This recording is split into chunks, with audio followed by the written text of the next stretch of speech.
The following podcast has been primarily abstracted from the executive summary of Joint Publication 3-09.3 titled Close Air Support. Close air support is air action by fixed-wing and rotary-wing aircraft against hostile targets that are in close proximity to friendly forces, and requires detailed integration of each air mission with the fire and movement of those forces.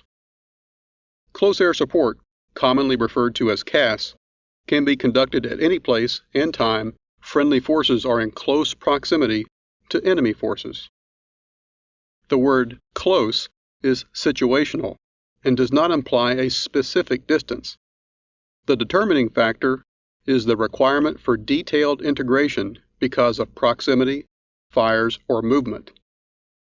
CAS provides fires to destroy, disrupt, suppress, fix, harass, neutralize, or delay enemy forces, and at times may be the best means to exploit tactical opportunities in the offense or defense. Each service organizes, trains, and equips to employ CAS, and, as a result, a variety of aircraft are capable of performing CAS. The Joint Force Commander and his staff must be capable of integrating these CAS capabilities into the concept of operations.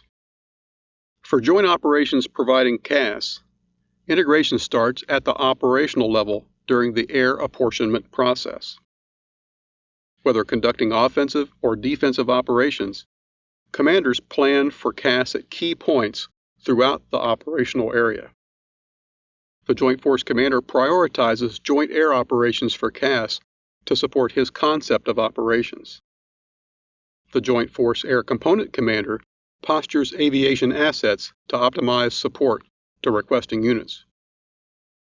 The Operation Order, Air Tasking Order, Airspace Control Order, and Special Instructions provide the framework for integrating Joint Air Operations CAS into Commander's concept of operations.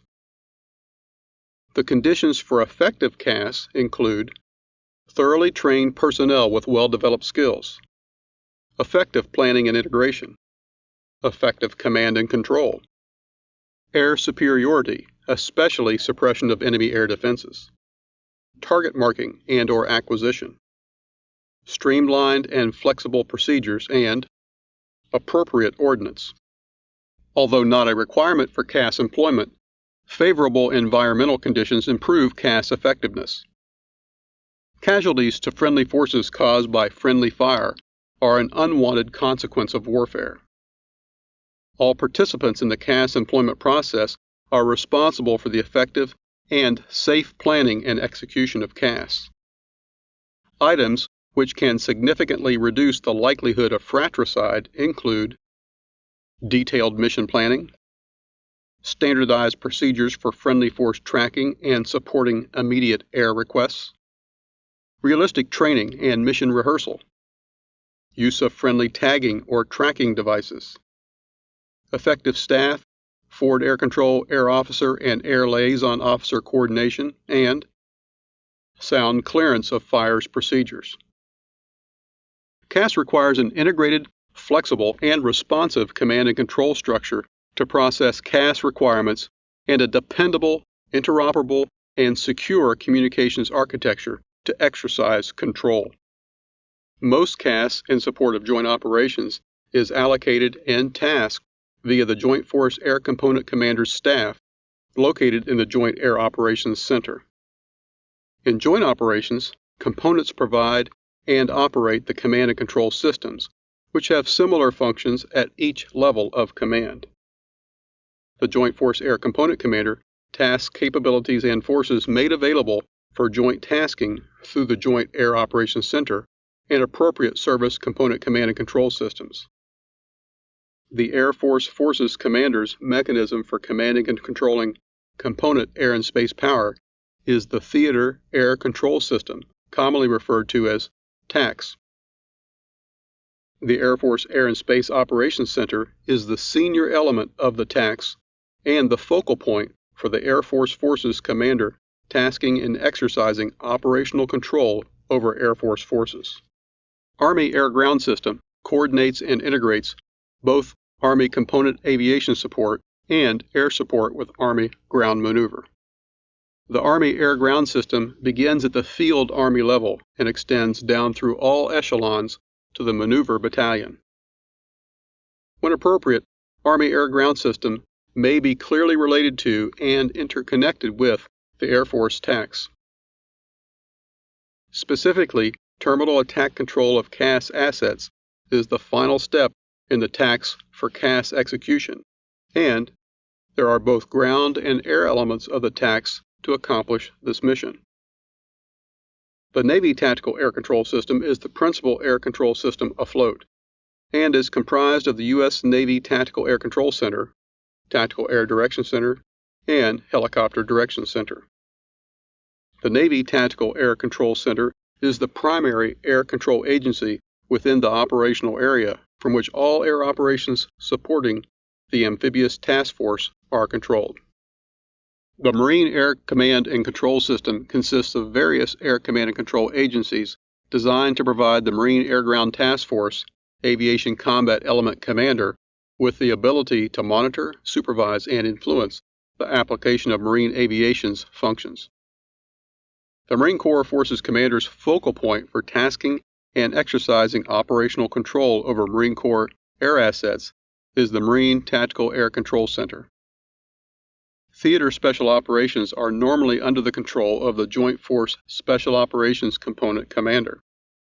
Control of Special Operations Forces Air is normally exercised by a Joint Special Operations Air Component.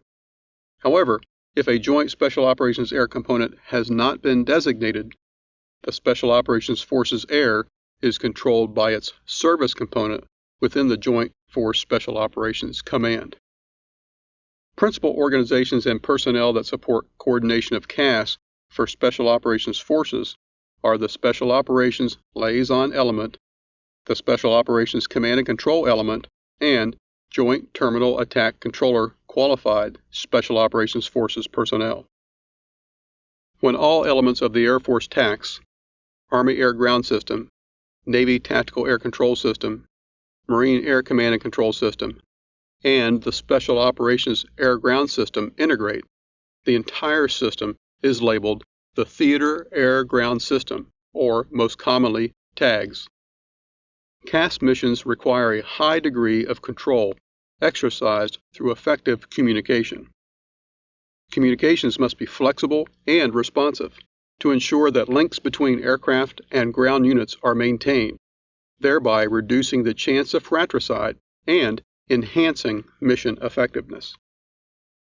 Flexibility and responsiveness of Joint Force CAS communications are made possible using a variety of techniques, including countermeasures, such as enemy communications jamming, monitoring, and imitative deception, emission control, and interoperable communications nets of the components. Additionally, there are numerous communication nets within the command and control systems that could be used in extreme situations. These nets are designed to provide communications redundancy. Optimum intelligence, surveillance, and reconnaissance support to CAS begins early in the planning process and can assist in better target selection, intelligence, surveillance, and reconnaissance collection requirements, force allocation, and follow-on assessment. Commanders should plan for the employment of CAS throughout the depth of their assigned operational area. Planners must understand the commander's objectives for CAS and the utilization of CAS to best support the overall mission objectives. CAS planners actively participate with the ground commander to provide CAS-related inputs to the plan or operation order.